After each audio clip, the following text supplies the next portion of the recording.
नमस्कार। ट्रंप अमेरिकी राष्ट्रपति पद के लिए अयोग्य, यानी वह चुनाव लड़ ही नहीं सकते, वह अपना नॉमिनेशन भी नहीं कर सकते।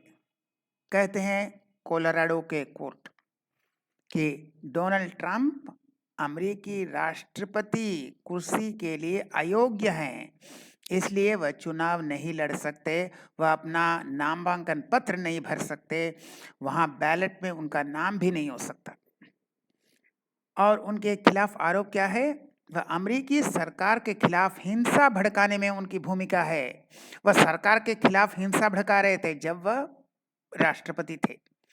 जब वह खुद राष्ट्रपति थे तो आरोप है कि वह अमेरिका सरकार के खिलाफ हिंसा भड़का रहे थे, इसलिए वह अयोग्य है राष्ट्रपति पद के लिए, इसलिए वह चुनाव नहीं लड़ सकते। कह रहते हैं, कौन कहता है? Colorado court.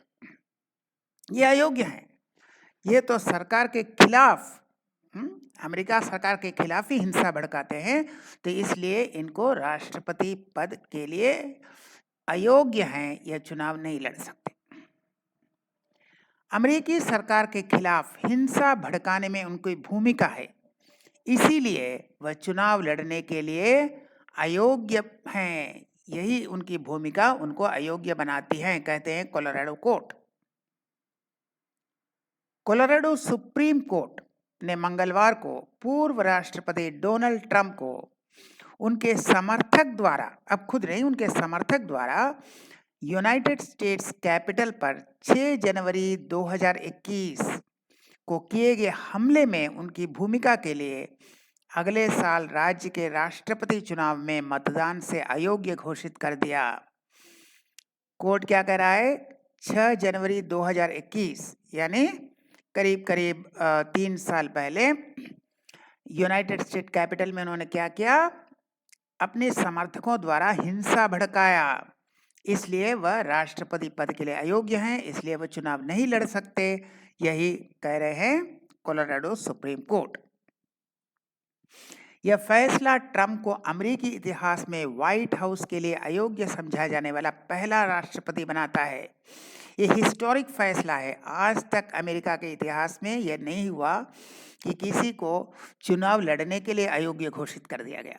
चुनाव लड़िए, जीतिए, हारिए, ये बात की बात है। आप चुनाव में अपना नामांकन नहीं कर सकते, आप इसलिए अयोग्य है। यह सबसे पहला है। ये ऑलरेडी राष्ट्रपति रह चुके हैं, तो सेकंड बार राष्ट्रपति के लिए यह अयोग्य है। ऐसा अमेरिकी इतिहास में पहली बार हुआ है। अमेरिकी संविधान का शायद ही कभी इस्तेमाल किए जाने वाला प्रावधान है कि विद्रोह में शामिल कोई भी राष्ट्रपति नहीं बन सकता। अगर आप विद्रोह में शामिल होते हैं या हिंसा भड़काते हैं तो आप राष्ट्रपति नहीं बन सकते। तो हमारे यहाँ जो पार्लियामेंट के अंदर जो जोकर्स तमाशा कर रहे हैं ना, निलंबित होने के बाद शायद उन्हें भी इसी तरह चुनाव लड़ने के लिए आजीवन अयोग्य घोषित करना चाहिए। ये जो जोकर्स हैं, बंदर जैसे जोकर्स जो बाहर सांसद नहीं है, सड़क छाप जो एमपी बने हुए थे, उनको शायद आजीवन अयोग्य घोषित करना चाहिए। लेकिन कोर्ट ने अपील के लिए 4 जनवरी तक समय दिया है, तो तब तक वो अपील कर सकते हैं। कई कोलोराडो मतदाताओं ने तर्क दिया था, इन्होंने केस किया था, कोलोराडो के जो मतदाता हैं उन्होंने केस किया था कि 2020 के चुनाव के बाद जो बाइडेन जब जीते थे, उनको राष्ट्रपति सत्ता के हस्तांतरण में बाधा डालने के लिए यह कोशिश कर रहे थे कि हाँ असफल हुआ, वे सफल नहीं हो सकते, लेकिन वह कोशिश कर रहे थे कि सत्ता उनके हाथ से यानी ट्रंप के हाथ से जो बाइडेन के हाथ में न जाए, यह सत्ता का हस्तांतरण में बाधा डालने की कोशिश कर रहे थे। हालांकि सफल नहीं हुए, तो उनको समर्थकों को कैपिटल पर हमला करने के लिए उकसाया। तो ये अजीब हैं। हाँ? चुनाव हार गए, उसके बाद कहते हैं हम कुर्सी नहीं छोड़ेंगे, और कहते हैं भाई तुम हमला करो, हम कुर्सी नहीं छोड़ेंगे। चुनाव हार गए लेकिन हम कुर्सी नहीं छोड़ेंगे। कहते हैं हमने समर्थकों को हमला करो, हम कुर्सी नहीं छोड़ेंगे हार जाने के बाद। इससे अच्छा भाई भारत में है, जो जितना भी हिंसा होता है कब होता है? चुनाव के पहले होता है, चुनाव के बाद में नहीं होता है। चुनाव के पहले जितना भी हिंसा हो, आगजनी हो, बम हो, विस्फोटक हो, लेकिन चुनाव के बाद वह हार मान लेते हैं। चुनाव के बाद हार मान लेते हैं। जितना हिंसा होता है चुनाव के पहले होता है, और यह एकमात्र देश है जहाँ चुनाव होने के बाद, चुनाव में हारने के बाद ये कहते हैं हम कुर्सी नहीं छोड़ेंगे, और रास्ते में लोग मारपीट कर रहे हैं। ये अजीब किस्म का डेमोक्रेसी है। यहाँ क्या करते हैं? चुनाव हार गए, हाँ, ईवीएम पर थोड़ा रोते हैं, विधवा विलाप करते हैं, ईवीएम खराब है, ये खराब है, लेकिन उसके बाद वे हार तो मान लेते हैं, कुर्सी छोड़ देते हैं। हो सकता है वो खाली करने पहले वो टोटी खोल ले, वो अलग बात है।